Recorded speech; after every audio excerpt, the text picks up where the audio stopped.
It's time for GGSP, baby. I'm Rad. I'm Will. And I'm Jem. Coming up on the show, we tackle the epic and emotional platforming adventure Ori and the Will of the Wisps. Plus, we take the mobile multiplayer mayhem of Crossy Road Castle for a spin. Oh, I just thought of a joke. Why did Mario cross the road? Because the princess is in the other castle and he had to cross the road to get to the castle. But Mario isn't in Crossy Roads. Yeah, I know. Then why'd you make a Mario joke? You haven't thought this through. On with the show.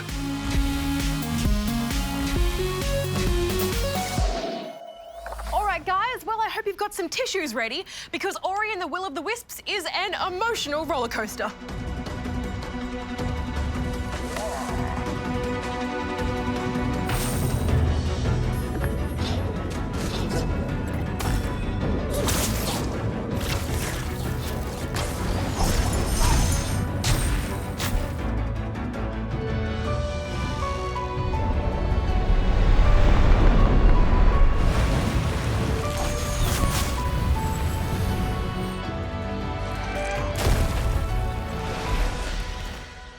Ori and the Will of the Wisps is the long-awaited follow-up to the excellent 2015 platforming adventure, Ori and the Blind Forest, which was awarded a perfect score by Barjo and Hex. Yes, and just like the first game, this is a treat for the eyes, the ears, and the soul. The art and sound design is just so good. Not to mention some of the tightest platforming and best level design in the business. And there's some simple but powerful storytelling here that will give you all of the feels. This picks up after the first game, where we find our hero Ori and friends trying to help the young owl Ku learn to fly. And I mean, Ori is a cute character, but Ku and the two of them together? Oh, my heart. Now, we won't spoil any of the story except to say that Ku does learn to fly. They all live happily ever after, and nothing bad ever happens to them ever. The end. Negative, that's not what happens. Ku and Ori crash in a dark forest and get separated. Oh, I know. Thanks for reminding me, Darren. You're welcome. So yeah, Ori sets off on an adventure to reunite with Ku, but we'll leave the story there. Like the first game, Will of the Wisps is what's known as a Metroidvania-style platformer, where there's a big world to explore, with areas that you can only access as you gain the right skills or powers. There were a few times I got a bit lost and ended up wandering around in circles, unsure of where to go next, which can be frustrating. Yeah, but it is also kind of a feature of Metroidvanias, and the world is so pretty and satisfying to explore. True. And there were always new little areas and secrets I could get to as I backtracked, so it was never wasted time, and I was never lost for long. Overall, they did a masterful job of leading you through the world and are constantly giving you new powers and things to play with. Oh, in terms of new things to play with, combat plays a much bigger role this time. Ori now gets access to a whole arsenal of magical weapons such as swords, hammers, bows, and more. As well as abilities such as healing or casting an aura of light. You can assign any 3 of these to use at any one time, and easily swap between them to customize your style on the fly. There are also a wide range of spirit shards, which you can equip to further customize your play style. These can provide various bonuses, such as improved damage resistance, the ability to cling to walls, or can even make combat harder in return for extra rewards. I kind of feel like there were maybe too many powers though. I ended up sticking to a couple of basic ones and barely touched the rest. Plus, some of them chew up your energy, so I kind of didn't like to use those. Having too much choice is a pretty good problem to have, though, especially if you like doing multiple playthroughs and trying different things. My only real complaint with the combat, though, was that it can get a bit messy. It's easy to lose yourself in the fray when things get hectic. Yeah, I think there's an art to keeping your distance and staying out of the mess. And I can definitely see plenty of room to combine your abilities for some skillful play. I mean, I personally didn't. I just spammed my way through the fights, but you could. I did like that you could just run past most enemies if you want. Though you do get Spirit Light for defeating them, which can be spent with a range of new merchants to buy things like new skills, upgrades, or even maps. So you will want to fight a bit, because who doesn't want those sweet upgrades? One thing you can't run past, however, are the big boss battles. Oh, yeah. These were surprisingly tough, but satisfying, with fast and tricky attack patterns to learn and master. Although, can I just say, there's a whole spider area with a big spider boss, and ugh, I hate it. Think of something new. It was a little bit creepy. In fact, there are some genuinely creepy moments and scary creatures here. Another new feature is the Spirit Trials. These are essentially mini speedrunning challenges scattered throughout the world, which offer big Spirit Light rewards and a chance to show off on global leaderboards. I kind of ignored them after I tried the first one, to be honest. I'm not really into Ori to get competitive. But they're solid little time trials that will put all your skills to the test. So if you're into that kind of thing, it's nice they're there. Outside of that, another big change is the save system. In the first game, you had to manually create checkpoints, but that's gone now. Instead, there's simply automatic checkpoints, which are quite generous, so you're never sent back very far for making a mistake. And you'll make a lot of them. Noobs beware! Indeed. You'll need to bring your platforming A-game to the table here, especially in those tricky escape sequences. But once you've mastered the controls, there's almost no other game out there that makes movement feel so fluid, graceful, and satisfying. Now, I've always been honest that I'm not the best at platformers, so I was really excited to see a difficulty setting at the start of the game. It makes it so you take a lot less damage, which means you can get away with heaps more mistakes before you die. The platform placement doesn't change, so it can still be tricky, but it's much more forgiving. Yeah, I have a lot of respect and enjoyment for the technical and gameplay side of things, but for me, it is all about the characters and the story. There are some really powerful themes about friendship, family, and the environment that they play with here that just really hit home hard, especially thanks to the amazing art and music. I legit needed a few minutes to pull myself together, and that's a rare and wonderful thing for a game to do. So I'm giving Ori and the Will of the Wisps 5 out of 5 rubber chickens. Oh, there is so much to love here, and any complaints I have are really just nitpicks. It's beautifully and lovingly crafted. How could I not give it 5 out of 5 rubber chickens as well? Brings a tear to the eye. Darren, do you cry? Negative. Should I do Scoop with a hat? Just something a bit different, but what kind of hat? This one? This one? Yeah, this one. All right, let's try it. Welcome to The Scoop, our weekly roundup of gaming news. First up, and some pro FIFA 20 esport players found themselves facing a different game than they bargained for during a recent tournament. Server and connection issues plagued an online qualifying match in the FUT 20 Champions Cup, forcing players to resort to rock, paper, scissors to decide match winners. I suppose rock, paper, scissors is a strategy game at least. In other FIFA 20 esports controversy, a pro known as Giuseppe Costella was ousted from the North American qualifiers of the FIFA Ultimate Team Champions Cup when the game failed to register his goal in a penalty shootout. So much pressure. If he fails to score... It's been a tough time to be a FIFA 20 esports player. Speaking of sports games, 15-year-old William Floyd recently became the first non-athlete amateur to be officially added to the NBA 2K20 as a playable character. William was diagnosed with a rare heart and muscle disorder as a child, making it difficult for him to play IRL sports. With some help from Make-A-Wish, he and his family visited the developer 2K's mocap studios, where his mo was capped and his likeness scanned for the game.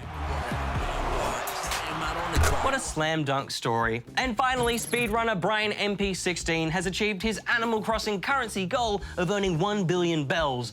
Why? To buy the coveted model post office, of course. Other players have achieved this in-game billionaire status using codes or glitches, but Brian MP16 says he's the first to do so legitimately and record it, spending more than 180 hours playing Animal Crossing on GameCube, most of which involved buying and selling turnips. Who knew the turnip trade was such a lucrative part of the stock market? I mean, I know turnips are rich in vitamin C and fiber. Okay, I'll turn down the turnip talk. I just love turnips. And now for the extra scoop. This week, a look at some more highlights from the Dreamiverse creator community. From this recreation of Stardew's Pelican Town by streamer Tushi, to a No Man's Sky-esque procedurally generated space game called Recursive Cascade.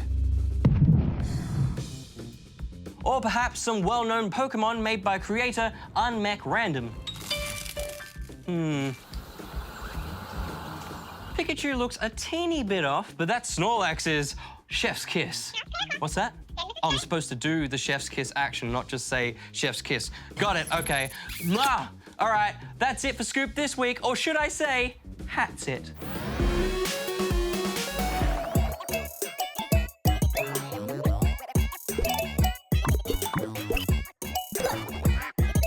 Oh no, I'm still alive. You're still alive. You're still alive. I couldn't see myself. Watch the spikes. I didn't watch the spikes.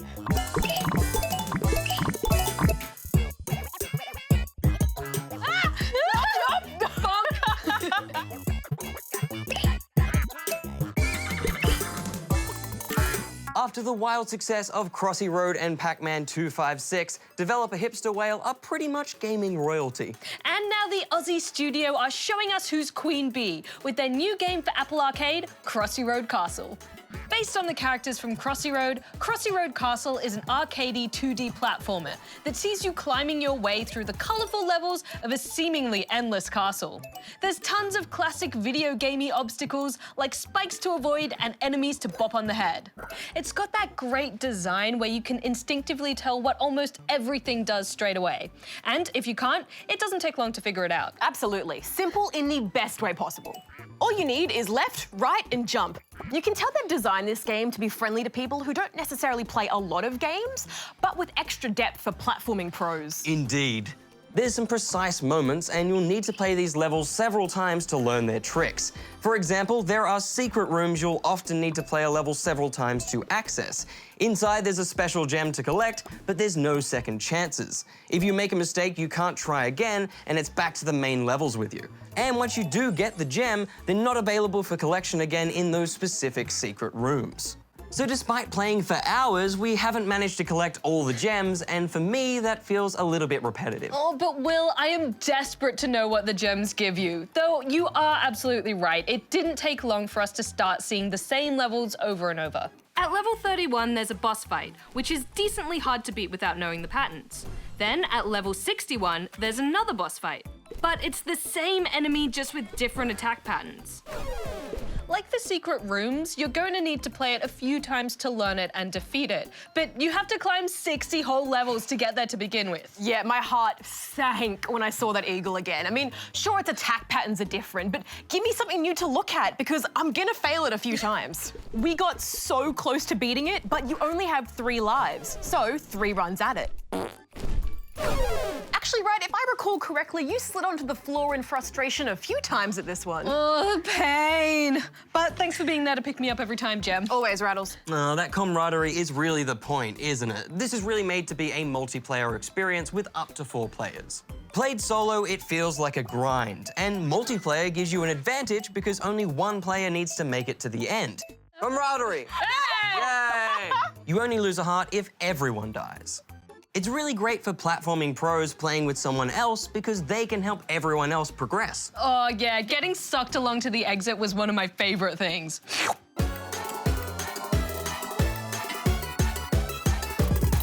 guys go on ahead. I'll catch up later. Having said that, it is madness with multiple characters on screen. It ends up being really hard to see where you are, especially with all the colors and effects.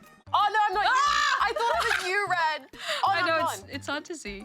But the game does look very good, doesn't it? Oh, it is polished. Everything is so cute and bright and full of personality. I particularly liked how the rainbow clouds had little facial expressions as you jumped on and off them. Adorable. There's also a handful of skins and hats to unlock. These add some extra flavor, but they're a massive grind to get to. You get a purple coin every 10 levels, and you need 100 of them for a new skin. That's 1,000 levels you have to clear just for a new character. It is a lot, but this is mostly a party game that you play a round or two of when friends are over. The skins are just happy little bonuses. It is worth mentioning that we played this both on iPad using touch controls and on the Apple TV with a wireless controller.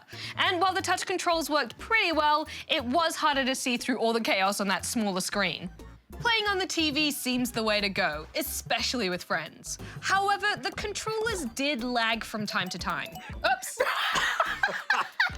I am personally gonna blame lag for that one.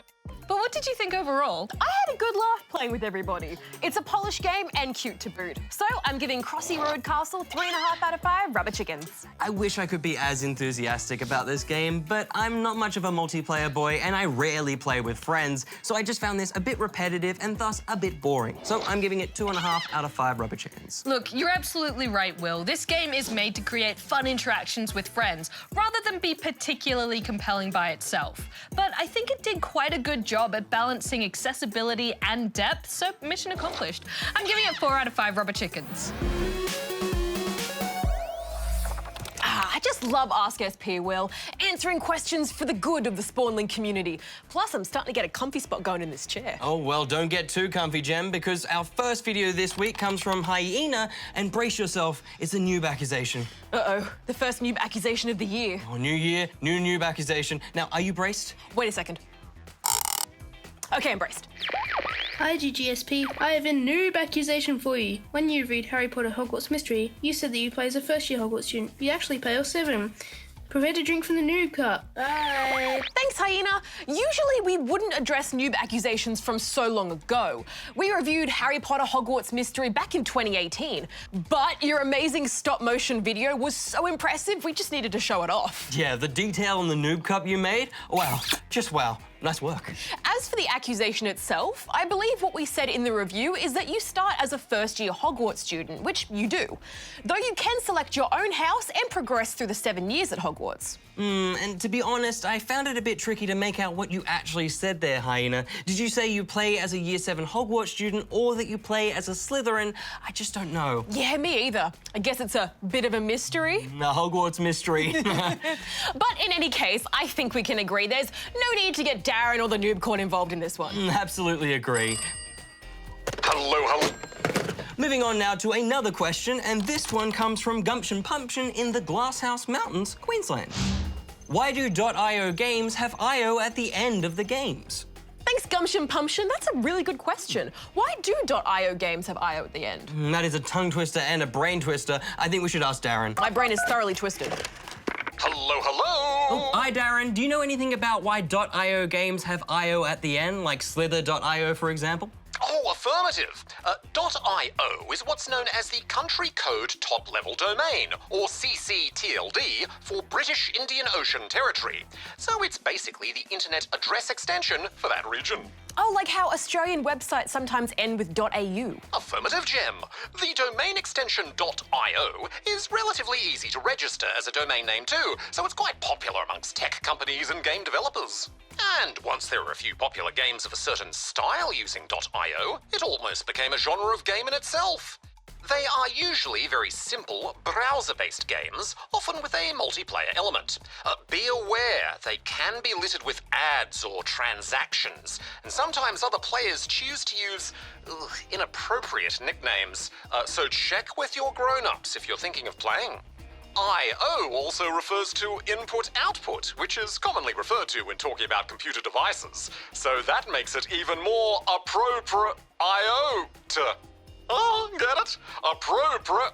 I know what you mean, Darren. I know, I-O. Okay, wrap it up, you two. All right. Gotta go. Thanks, Darren. Bye. Bye-o. That's what I have to deal with. Moving on now to another video, and this one comes to us from Finley. Hi GGSP, I love your channel. My name is Finley. I've got a question for you. 1. Will Pokemon be getting a new update? 2. Is Mario Kart Tour going to get any more tours? I constantly beat all of the tours. Thank you. Thanks, Finlay. In answer to your question about whether Pokemon will be getting a new update, well, it depends on what you mean by Pokemon. There are quite a number of different Pokemon games out there. But we're going to take a guess that you might be referring to the latest main Pokemon game, Pokemon Sword and Shield. If so, then yes, there will be updates. Like the paid expansion pass due out mid-year, which will add new areas and Pokemon and things like that. I also heard that there will be a free update that will give players access to a small slice of this expansion pass too. More details about that are on the Pokemon Sword and Shield website. It's highly likely we'll see other updates too. As for whether Mario Kart Tour will get any more tours, I'd say yes to that as well. Nintendo seems to be running new in-game events all the time, like the recent Vancouver tour. So keep an eye out on the Mario Kart Tour website news to see what's coming up. Also, I think multiplayer was recently added to Mario Kart Tour. Oh yeah, so maybe you could try racing with friends. And on that note, we are sadly out of time for Ask SP this week. If you have a question for us, go here and send it in. And remember, we love to see those video questions, so any vids we show on the show will receive a GGSP pin and hat and stickers and stuff. Gotta love that loot. Oh, hey, Jem, if Old MacDonald had a game, what would it be? Stardew Valley? Farming Simulator? Nah, it would be EIEI.io. Oh, hello? Good one, Will. Old MacDonald had a game, EIE.io. Well, that's all, folks. It's the end of another episode, but we've got loads more lined up for next week. We're going into the mysterious dungeons of Pokemon Mystery Dungeon Rescue Team DX. Ooh, so mysterious. Plus, I go and check out the E-League. It's the virtual esports companion to the A and W football leagues. Oh, speaking of leagues, make sure you check out the ABC Me app for some extra GGSP goodness. And watch me take to the skies in my Drone Champions League review. Those things are harder to fly than you'd think. You should probably leave the drone piloting to advanced AI. Is that your nice way of saying you want to turn, Darren? Affirmative. With your navigation systems, you'd be great at it. Until next time, may all your games be good ones. Right out. Gem out. Will out. Darren out.